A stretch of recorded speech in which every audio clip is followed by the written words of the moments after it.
मैया षडानंद कार्तिकेय जी से कह रही हैं, कार्तिकेय हृदय में बाण नहीं लगना चाहिए, क्योंकि हृदय में शिव बैठे हुए हैं, भगवान शंकर उसके हृदय में विराजमान है। जब हृदय में शंकर बैठे हैं तो बाण ना लगे। और बहुत सुंदर शिव महापुराण का चरित्र कहता है, संपूर्ण विश्व के अंदर जितने भी मनुष्य निवास करते हैं, मानव रहते हैं, जितने भी मानव संपूर्ण विश्व में निवास कर रहे हैं, सबके भीतर, सबके अंदर ईश्वर का एक प्रतिबिंब है।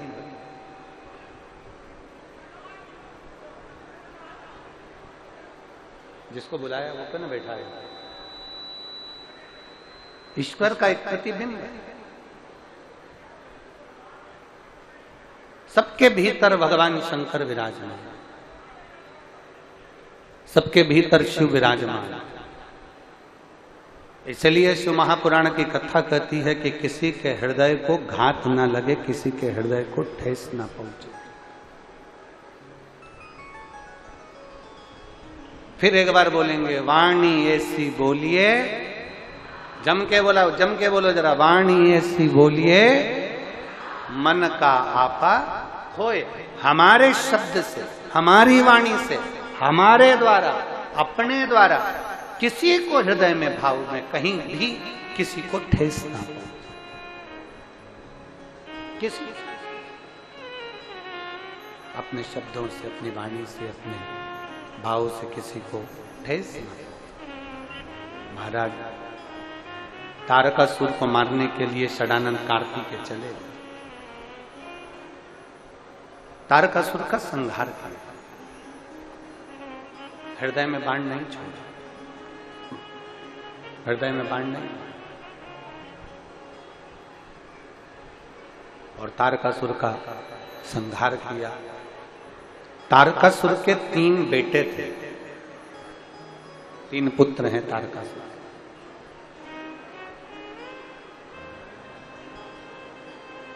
और तारकासुर के 3 पुत्र, तारकाक्ष, विदुम्माली, कमलाक्ष, 3।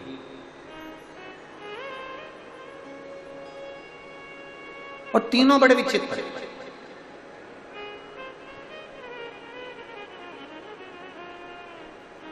कल कथा में, कल कहा था कि परसों कहा था, परसों के दिन एक बात कही थी, बच्चों को खूब पढ़ाओ, उनकी खूब अच्छी एजुकेशन कराओ,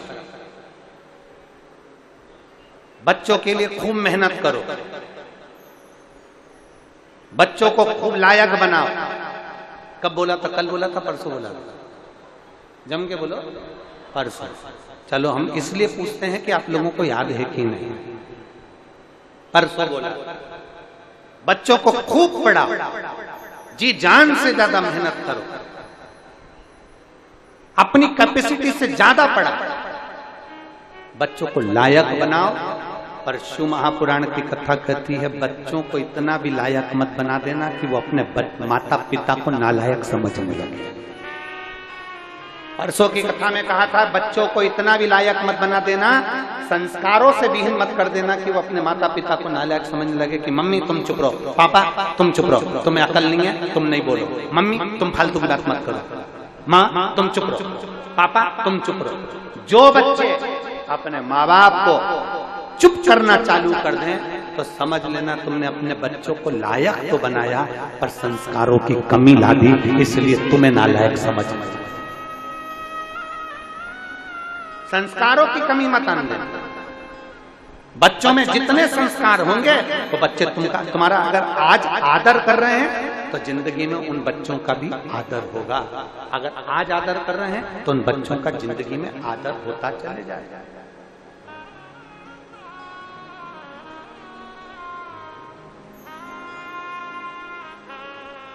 तारकासुर के 3 बेटे, तारकाक्ष, विदुम्माली, कमलाक्ष, 3 पुत्र।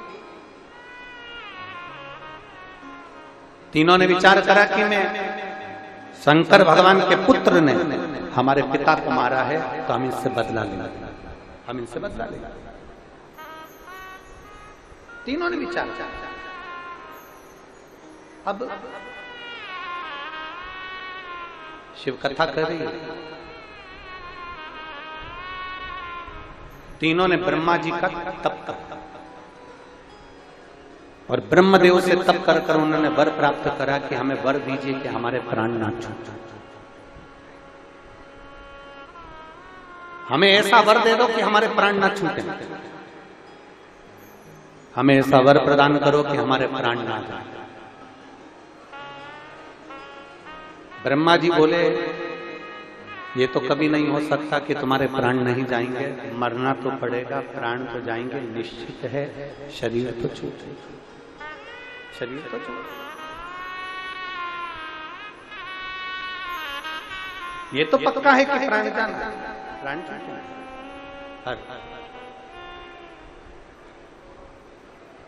तुम कोई और वर मांगो। तारकासुर के 3 बेटों ने, तारकाक्ष, विदुम्माली, कमलाक्षी ने, तीनों ने वर मांगा, अगर वर देना चाहते हो तो हमें ऐसा वर दीजिए कि हम मरें तो तीनों एक साथ मरें। ब्रह्मा जी ने कह दिया तथास्तु, ठीक, हम तुम्हें वर प्रदान करें। अब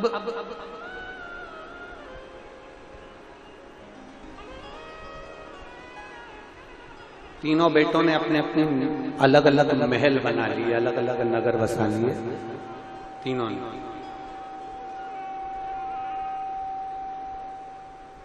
और तीनों ने अपने अपने नगर बसाए, तीनों ने अपना अपना महल बनाया, 3 पुरियों का निर्माण कर दिया, 3 पुरियों का निर्माण हुआ, तीनों में निवास, तीनों ने उपद्रव मचाना प्रारंभ कर दिया। भगवान शंकर से जाकर देवताओं ने विनती करी कि इन तीनों को मारने के लिए कोई उपाय सोचिए। शंकर भगवान ने कहा तुम 33 कोटि देवता पशु बन जाओ, मैं तुम्हारा पति बन जाता हूं, और तुम देवता दौड़ते दौड़ते इन तीनों को इकट्ठा करना, मैं इनका संहार कर दूंगा, तुम चिंता मत लो। सारे देवता मिलकर पशु बन गए और शंकर भगवान उनके पति बन गए।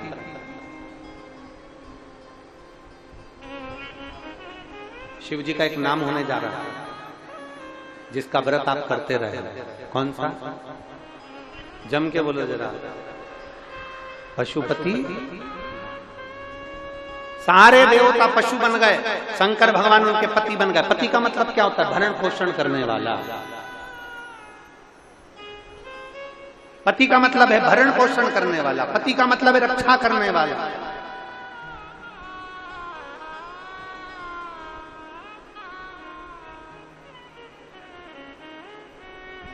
रक्षा के प्रति जागरूक होने वाले बन गए पशु। और शिव जी एक बड़े नंदी का रूप ले लिए, बड़े नंदी का, और जितने देवता थे वो छोटे पशु बनकर भागे। तारकाक्ष, विदुम्माली, कमलाक्षी, तीनों को इकट्ठा किया, तीनों को एकत्रित किया। अब तीनों को एकाग्रित करा और जो शंकर भगवान ने तीनों को खदेड़ना प्रारंभ करा, तीनों को मारना प्रारंभ करा, इतनी देर में तारकाक्ष ने नीचे से निकलकर भगवान नंदी के शीश को काट दिया। जो भगवान पशुपति नाथ का शीश कटा वो नेपाल में जाकर गिर गया और डोलेश्वर महादेव पशुपति नाथ के नाम से पूजायमान हो गया। शंकर जी का जो नंदी का धड़ कट कर गिरा वो केदारनाथ जी के रूप में विराजमान। और भगवान देवादिदेव महादेव ने ये विचार करा कि आज नहीं मरे तो कभी नहीं मरेंगे। अगर इनके प्राण आज नहीं गए तो ये कभी मरने वाले नहीं है। शंकर भगवान अपने असली स्वरूप में आए, उन्होंने त्रिशूल लेकर तीनों को मारने का प्रयास करा। जैसे ही मारने का प्रयास किया, विदुम्माली पीछे से निकल गया। जैसे ही विदुम्माली पीछे से निकला, तारकाक्ष, कमलाक्षी को तो भगवान ने मार दिया, विदुम्माली को पीछे से त्रिशूल के भाग से उसके प्राणों को हर लिया। जैसे ही प्राणों को हरा, 33 कोटि देवताओं ने गर्जना करी, बोल पशुपतिनाथ भगवान की हर हर महादेव, हर हर महादेव। भगवान शिव का नाम पशुपति। शिव महापुराण में भगवान शंकर की पवित्र कथा में शिव महापुराण के अंदर पाशुपत्य अस्त्र, पशुपति व्रत, पाशुपत्य योग, तीनों की गणना करेंगे।